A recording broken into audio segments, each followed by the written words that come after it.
Hi, I'm Carrie Smith. And I'm Emma Skip, and welcome to It's a Death Sentence.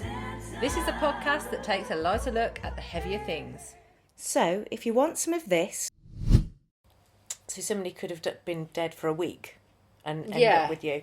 Or maybe longer, and somebody might have said, oh, there's a really bad smell. Or... A little bit of this. I haven't got a tissue. I'll get you one. You got one. And plenty of this. God, so original. Fucking hell. Then this is the show for you. Because life, it's a death sentence.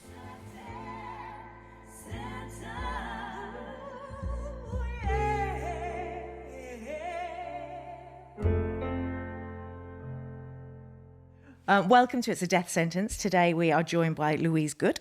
She is a celebrant from the West Midlands and she's no ordinary celebrant. Would you like to tell us a little bit about yourself, please, Louise? Yes, well, you're quite right. I am a celebrant and I've been a celebrant for 9 years. I came into celebrancy, I started off life as a singer and I was singing at funerals and I saw a lot of funerals that I didn't feel were particularly reflective of the people. So when I heard about celebrancy and how it focuses on people rather than the religion or spiritual beliefs of the person, I got quite excited and looked into it, and I went off to train. So I went to train as a celebrant and haven't looked back really. It's been a really interesting journey. I've met so many interesting people and told so many fabulous stories about people's lives, and I love the challenge of helping people to put together a service that they can look forward to. That's the best part of my job, that I can actually turn a situation round from one of dread to one of excitement and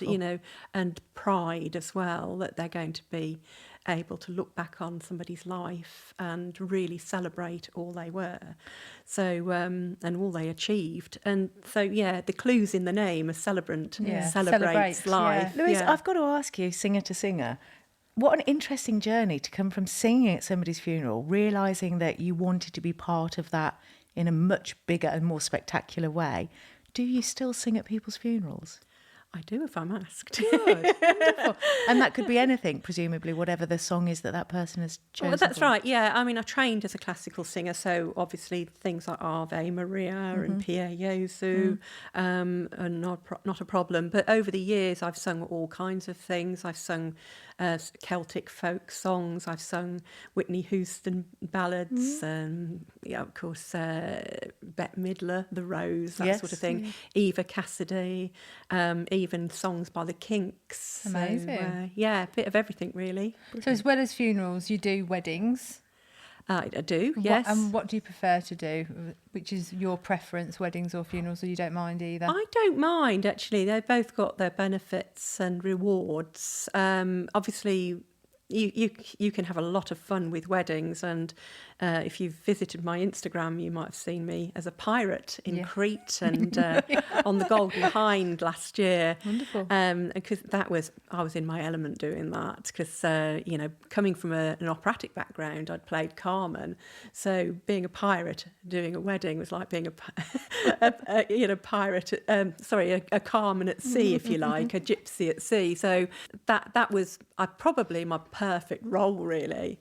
And most recently, I also did a Peaky Blinders wedding, which was a lot of fun. There's a lot of swearing, which, again, I was in my element. So. Feel free on this podcast. You'll be fine. We don't mind. Did you do it in a pirate style? Oh, no, it was Peaky Blinder. It's full-on Birmingham accent. Oh, when you did the last one, Fuck me. Couldn't do it any other way, could you? Love that. Absolutely brilliant. So just going back to, we'll come away from the weddings and back to the funerals. When it comes to being a celebrant, how do you navigate what people want, especially when they're going through such a difficult time? So you've just said to us that you make it quite unique to that person. It's important to you that it's really focused about them, whereas actually a lot of funeral services or whatever, they can be quite they can be fairly generic. Should I say that? I don't know. They can be. But clearly this is not something you do. So how do you go about having those discussions with the family members and making sure? Well, it's all about listening. It's not going in with an assumption that you know what to do and what they want. People are different. And, the first thing you need to do is listen, watch and listen and think about what they're saying, and not try to box people off.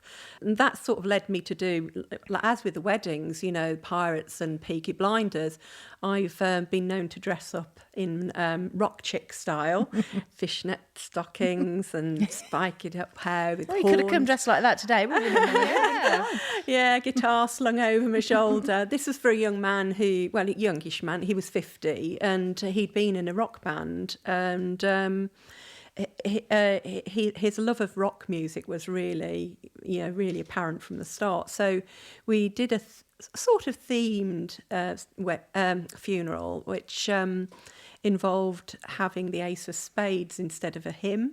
Everybody joined in singing the Ace of Spades, and we handed out shots of Jack Daniels so he could have a toast at the end of the reflection period. So that was a lot of fun. And then another one, I dressed up as a wizard, and this chap was really into festival music, festivals, stargazing, all things sort of weird and wonderful, wizardry, that sort of thing, and moon gazing. So there were lots of little touches with his funeral. So really specific stuff. Yeah, and again, I dressed up, silver cape, spiked up silver hair, and very heavy eye makeup.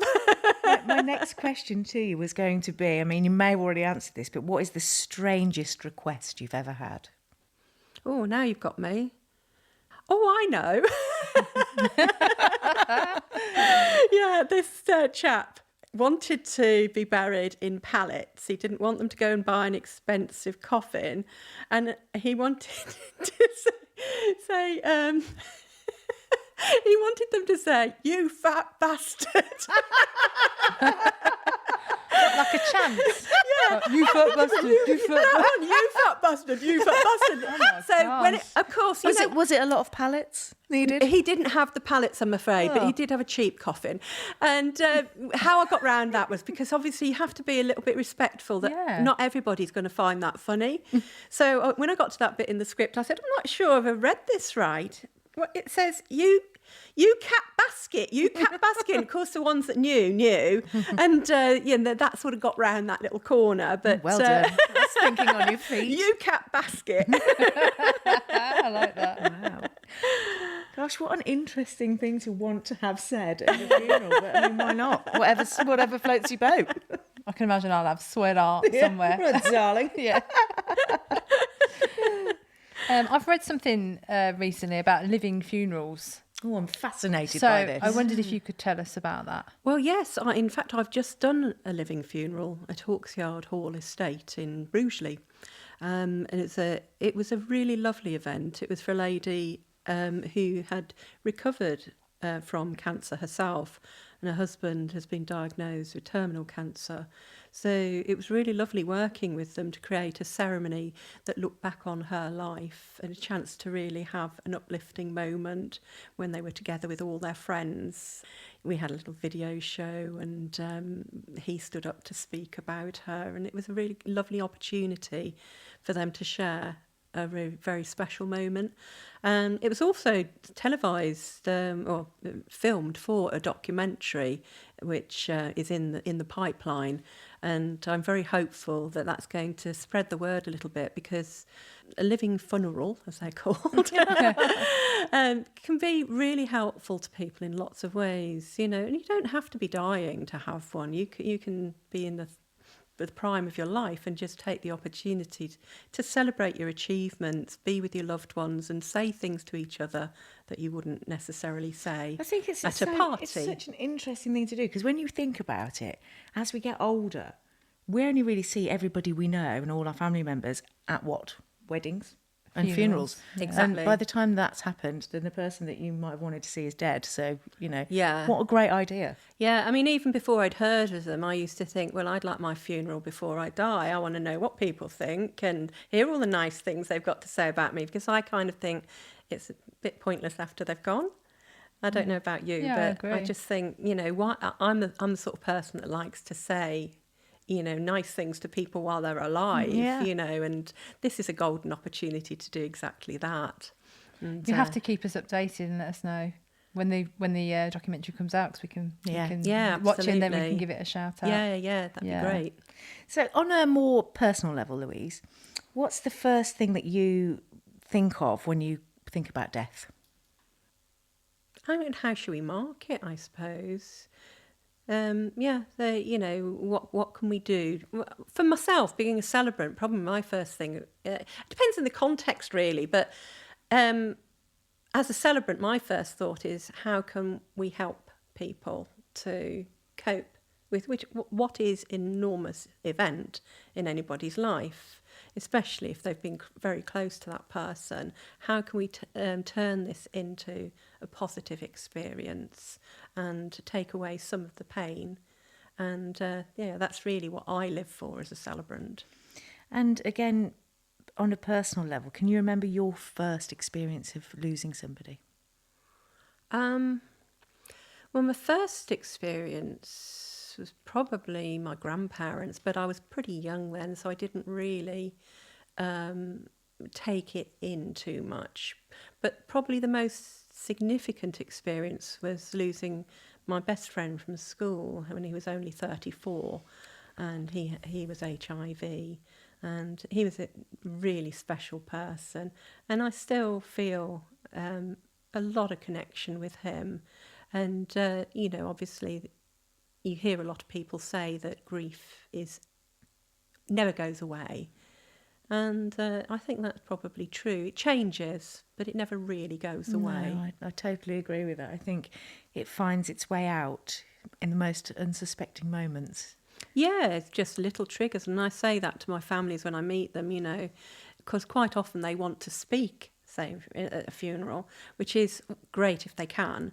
But I always warn them that the bravest, most experienced public speakers in the world will go to pieces or completely blank when they're in that situation, because you only have to see somebody's face, have a thought, just the slightest trigger can, reduce you to rubble.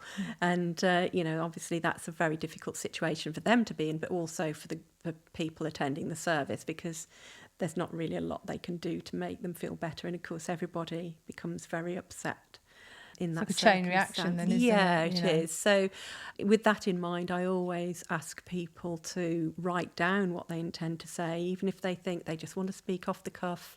Please write it down, because in the eventuality that you can't deliver it for whatever reason, it might be that you missed the bus, and I've had that before.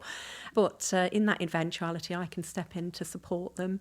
Rather, there was a time when this chap was adamant he wasn't going to write it down, but I managed to squeeze out of him some bullet points. And because he got in there, and true to form, he dried up completely. He couldn't speak. He was very, very emotional.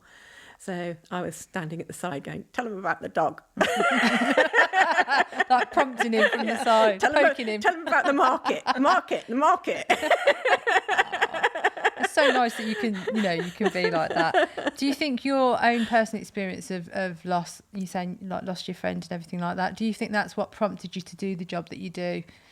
No, it was purely having seen funerals that I would come out of as a singer and thinking, I haven't got a clue who that was. It could have been anybody. So the idea of being able to really make a funeral reflect a person's life, and knowing personally how healing I would find that was what prompted me. And that's what spurred me on to keep doing it as well. Louise, have you ever been in a situation when you're delivering, is that the right word, or presenting a funeral, and you yourself have felt, even if you've not known that person, but felt really moved by the circumstances in which they've died, or really moved by the family, and had to cope with your own feelings whilst being the person almost in charge of trying to deliver this service to other people? Yeah, I mean, it's a question people often ask. They say, oh, it must be a very difficult, sad job. I couldn't do your job. I'd get too emotional. But in truth, you're so focused on doing the best you can, making it as beautiful and as special and as wonderful as it can be for the family, that takes you out of your own emotional sort of reflection, if you like, because it just distances you. I mean, there have been occasions where you do suddenly connect and think and relate things to a personal experience. For myself, because I'm a singer, it will perhaps be when I'm singing a hymn or something, and the hymn reminds me of a time with my own family, my parents or something like that, or my dad singing, who was a fabulous singer, and that will trigger emotions. But I mean, I used to have a similar sort of thing when I was a singer rather than being a celebrant, and when it did happen, I would, I'm just thinking of a funny moment, which I'll tell you in a moment, but when it did happen, I'd say, you're here to do a job, you're not here to be upset, and I'd give myself a talking to. But I was laughing because I was thinking of one where I was singing We'll Meet Again, and the granddaughter stood up to talk about her grandmother, and she'd got this little poem, and she was only young, and it was really, really, really emotional. And I felt myself choking up. And I was quite young then. And I was supposed to stand up and sing We'll Meet Again. And as I stood up, I suddenly started to think about the words I was singing. And they'll be happy to know, as you saw me go, I was singing this song. And I suddenly had this singing detective moment where I thought, is the coffin lid going to open? This gloved white hand going, la, la, la, la, la, la, la, la, la. And I felt myself, forgive me saying, corpsing. Yeah. But I just put a fond expression on my face to mask it. Yeah. But that was probably the only time I've nearly really ever almost fallen apart. Yeah. Louise, can I ask you, what do you think happens when we die? I know you have to be respectful of all people's beliefs because of the nature of your job, and but have you got any particular beliefs yourself? It is a difficult one because as a celebrant, it's not about our beliefs at all. But I was brought up a Catholic, and they say once a Catholic, always a Catholic. I'm not sure that is true in my case anyway, but I've got a spiritual side, I'd say, that believes in energies. But I think those energies are based on a practical level of the sort of energy that you leave in the world through your influences. And I'm not convinced that there's an afterlife, but I'm also of the camp that says, well, how can we possibly know? So I'd never say there wasn't, but I kind of don't think there is. Although I have had some strange experiences as a celebrant as I've gone along that have made me question that. So I'm really in a sort of sitting on the fence. Very much sitting on the fence. Well, it's actually one of our next questions is have you ever had any experience of being with a spiritualist or a medium or somebody clairvoyant, anything that's ever sort of led you to believe there is something otherworldly? Yeah, only myself. Oh, okay. Well, do elaborate. I'm coming to the conclusion that I might be, as my son calls it, a conduit. I used to think I was a portal, but he says I'm a conduit because he's an electrician. So, for a long time, when I first started being a celebrant, I was having very strong sort of images and almost narratives in my head from people that I'd done funerals for, and it became so bothersome that I spoke to a friend about it, and she said that I should go round with some white sage and burn it into the corner of the house and have some chanting going on as well, which I did. And one of the things she asked me before she suggested that was, she said, do your clothes feel damp? And strangely, they did. My clothes felt really heavy and damp. What was the connotation there? What was that? Yeah. She about? said that's the spirits coming, because she was very spiritual, but she said that's the spirits attaching themselves to you or something. I don't know, to be honest. But what I did notice was that stopped after the white sage. After the sage. Yeah, and then I've had some very... it was really... The images of these people and the sort of... The connection with them was so strong that it felt like I was being almost, sent mad by it. I am mad, but not in that way. But You're in good company. yeah, but no, it was really noticeable, and it was all like it became quite a problem for me that I couldn't shake these I would imagine images. it's quite intrusive, isn't it? It was. That's Yeah. the word, intrusive. And then there've been other occasions, like just recently, I was doing a funeral for this chap's wife, and one of the questions in the meeting was, did she like cooking? Because we were talking about how she was at home, and he said, no, she didn't, I did all the cooking. So I went home and wrote up the script and said, Nigella Lawson, she wasn't. And then I went on with saying that he did the cooking and they had got this lovely relationship. And then the next day I got a tribute from her niece, who didn't know what I'd written, saying that they used to love watching Nigella Lawson together. And I've had quite a few moments like that where I'm thinking, where did that come from? It's so spooky. And sometimes the families have picked up on it themselves and said, how could you possibly know that? How did you know that? And it would be suggesting a piece of music or something. It would be something that I couldn't possibly know, and something really random. So it has left me feeling quite... Could it be a learnt behaviour where you're just so used to meeting with people and having these conversations with people, or is it innate in you and actually it is a my gift in husband would some say way? that. He's got no time for all this airy-fairy spiritual stuff. But no, I mean, there's another occasion actually, which I can't shake, was one day I was sat at my iPad and I was working away, and suddenly this script appeared that I hadn't searched for. And it was a lovely chap. I remembered him very, very well. And anyway, I got rid of the script, carried on working. And then next thing you know, I'm in bed. It's 3:00 in the morning. I woke up and I thought, I'll just check my phone. And there was this chap's name again on my phone. Oh, my God. Why has he come up again? Then I realised it was an email from his son telling me that his wife had died and they wanted me to do the service. And that has never left me. It was so unusual. It's almost like a message before. Yeah. Yeah. And it doesn't scare you, like getting messages or even having those feelings about people. It doesn't make you scared. You just sort of take it in and use it for, to make the best service you can, or...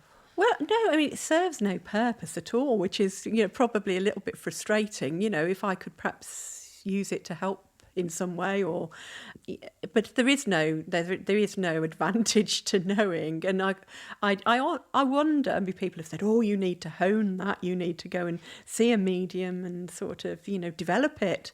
But I'm not sure how useful it would be really. And, unless I was able to say, well, I'll book off the 23rd because I know that Doris is going to die, And get the lottery numbers while you're at it. Yeah, absolutely, yeah. So if it was all to end tomorrow and it was your last day on Earth, is there anything that you wish you could have done? Because you've done a lot of stuff and you sound like you live life to the full anyway. But if you had more time, is there anything that you'd really like to achieve? Gosh, loads. Yeah, I need another 5 or 6 lifetimes at least. Yeah. There's lots of things I can't do now because I've flung myself about a bit. Join the club. You'd really interpret that in many ways, don't you? Well, I'm talking physically, I have broken my back and my neck and Wow.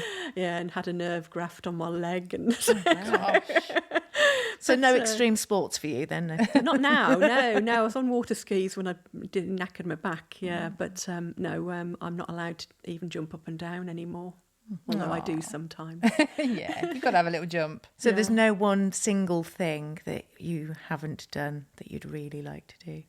Just more travel, I Yes. think. And It's a resounding answer, that, Yeah. isn't it? Yeah. We hear it a lot. yeah.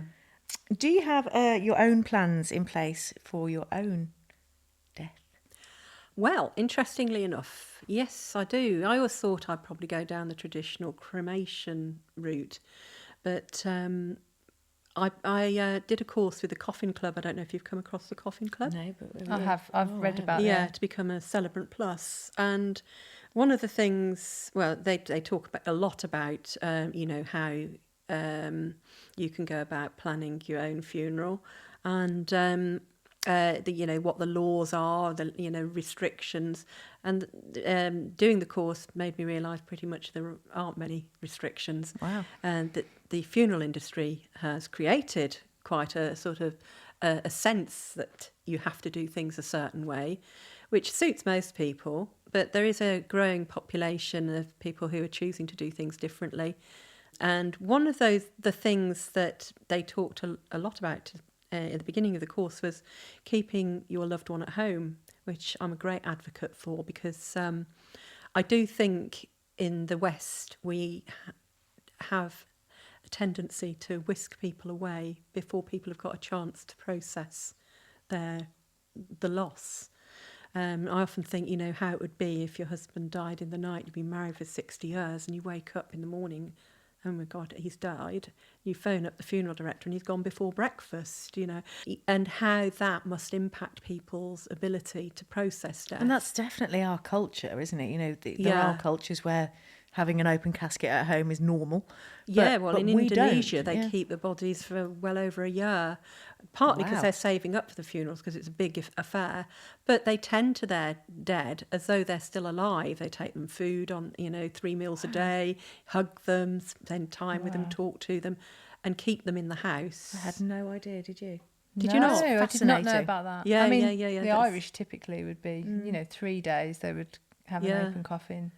And there are some cultures, it's Philippines, where they exhume their bodies or bring them out of the mausoleums and wash them and dress them and dance with them, and spend time again with them, playing the music and, just still having that connection with their loved one. And this conversation, at first I thought, oh gosh, who would want to have their loved one at home? But the more I thought about it, the more, and it would have been done like that, In fact, in the north of England, my friend, he lives, came from Saltburn, and it's his family tradition to have their loved one at home, and be with them, and the family come round, and it gives everybody a chance to give comfort, talk about them, and just accept death. So, although I'm not sure whether my boys and my husband are going to sort of sit round putting perfume on me and loving me in that way, I do think I would prefer to be at home and then have the most efficient direct cremation, and then have my family take. When you say efficient and direct, can you expand on that? Well, just it wouldn't matter to me where it is. For some people, it matters where they're cremated. Okay. Which actually strikes me as quite strange, because I see a crematorium as just a place, it's just a room, a functional place where a lot of people attach a spirituality to that space because their mother or their father have left the earth. When you said efficient as well, I found myself thinking about the story you told earlier about the pallets, because I'm always amazed by the absolute vast expense of coffins. Yeah. And why are we doing that when we're literally putting them in a furnace is beyond me. Yeah. I mean, personally, I would like a shroud. I think a shroud would be much nicer. For our listeners that don't know what that is, can you explain? Well, it's like a cloth, really, and there are some beautiful ones now that are done in applique, or you could decorate them yourselves, because you can't just take a body in the shroud. You do have to put them onto a carrying sort of platform. It's like I suppose like a large tray. Yeah, well, I'm thinking more I of love this tray. what do they use in the war? Oh, stretchers. Stretcher yeah. type Yeah. thing, yeah. And it's got to be obviously compatible with the laws and regulations for the crematoriums, what materials are used and that.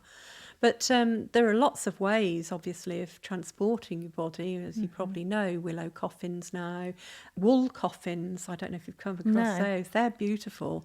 They're very, very cosy, as you can imagine. Sort of like a woven wool, not knitted. Yeah. Like a very large jumper. Yeah, more of a sort of felt coat. Yes. Sort of, you know, which I just think is lovely. Yeah. And of course, those are very ecologically friendly, and a lot of people are really preferring to have that sort of respect for the ecology. So yeah, I would do that, and then I think I would like my friends and family, few as they are, just to gather round and share some stories, eat some nice food, and listen to my favourite music, and I shall leave a list. Yeah. I might actually leave them my own speech, because I do like to, know what's going Could to you be said. record about. it? You could Could pre-record do, it. yeah. In fact, that's what they did at the living funeral. Yeah. Rona did a recording to leave, a little message, a parting message. But of course, if I was writing the tribute, there would be a few complaints in there, because I have to put a few complaints in whatever I'm doing. I'd like to complain about being dead. First and foremost. Yeah. Not what I I've got wanted. another 5 or 6 lives left. And lots of travel to do. Finally, one last question for you. If you could find out when you were going to die, would you want to know? Now that's a question that I often ask myself. And I think the answer is yes. I think I would. That's fascinating. I think you're the first person we've interviewed that said yes. Oh, really? Yes. Yeah. Congratulations. I feel like we should have some You kind of don't win explosion. anything, unfortunately. Yeah, I mean, I can see why, because you'd be a bit stressed out thinking, oh, I haven't got time to do this. and I week haven't got time to do Thursday, that." Yeah. Oh, and I imagine the feeling is quite traumatic when you actually first realise that. But it's got to be preferable to, just suddenly going and not being able to tell people that you loved them, for them to be able to tell you, hopefully, that they loved you. And just put things in order. Like we've just recently filled out our will forms, but that's been bothering me. I'm thinking, oh gosh, any of us, But as a celebrant, say this a lot, don't we? you know get you your can go at any affairs time. in order, yeah. Yeah, you can go at any time. I mean, we all think we're invincible, don't we? But no, I think it'd be great to be able to have one last party. And in fact, I did a funeral for a young lady just recently. In fact, it wasn't very far from here. Have you heard of Alnwood? Yeah, I just did a funeral there just very recently. And this young lady did have her living funeral. She was very, very poorly. But she also was in a hospice, and she was able to spend some really lovely time with her family and her little daughter as well. And she was able to leave her wishes for her funeral, which I think brought a lot of comfort to her family, because they weren't just feeling their way in the dark. And that is something that I would really encourage people to do. And then something that I offer is to actually sit down with people and talk through all the options that are available, that they can take somebody to the crematorium in their own car if they want, or on a tractor. They can have a funeral anywhere. It doesn't have to be in a crematorium. Have you ever seen that done in their own car or a tractor? Yeah. Or have you? Yes, yeah, We've had on the people back of a lorry. pick them up from the mortuary in their own car. Really? Yeah. And in fact, there's a funeral director that does that. They use a regular estate car in King's Heath, if you've not come across them. No. That's a natural undertaking, yes. I know the company. She's another I do Carrie. Yeah, she is. And Francis, yeah. But yeah, I mean, there's so many choices that people are not aware of. It's really interesting that we do think, don't we? Think, well, this is the set order of things, and then we must abide by that. And it's never even occurred to me that there are other when you're in the options. state of grief, you do tend to get carried along, don't you? Because I remember when my mum died, I wanted a singer. And I knew lots of singers, but could I get my act together to phone one up? My brain fell out. So we do tend to just get swept along. So it's a really good idea to sit down and think about what you really want and what's out there as well, to learn about what the options are. And, just things like being able to keep your loved one at home. You don't have to send them to a funeral home. You could have them at home. And there are ways of doing that. which a celebrant plus like myself can help you with, with advice. Or you could work in conjunction with your local funeral director, because a lot of them are now becoming much more open to the idea of doing things, to suit different needs, which is how we came to be doing that lovely funeral at Elmwood. But yeah, even down to the caskets, where you hold it. I've done a funeral service in a pub, in back gardens. You can bury your loved one in the back garden as well. There's no law prohibiting that. Things to think about for sure. I feel like this information should be really, really available to people. I feel like it's not. Well, we need to do some more podcasts. Yeah. Absolutely. Louise, thank you so much for being here with us today and having these really important and, for me, fascinating conversations. If our listeners want to contact you, if they want to find out about your services, could you tell them how to best get hold of you? Yes, my telephone number is 07984 873 366, and my website is www.louisegoode, with an E on the end of good.net. So www.louisegoode.net. Wonderful. Thank you so much for being with us today. It's been a Been pleasure. a pleasure. Yeah, lovely to meet you. Pleasure to meet you too as well. Thank you. Thank you.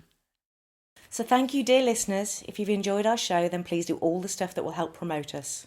Like and share our podcast and follow us on socials, and please subscribe too. If you've got any feedback, it's most welcome, so please contact us. Likewise, if there's a subject you'd like us to cover, please do get in touch, and thank you for your support. We are dying to talk to you.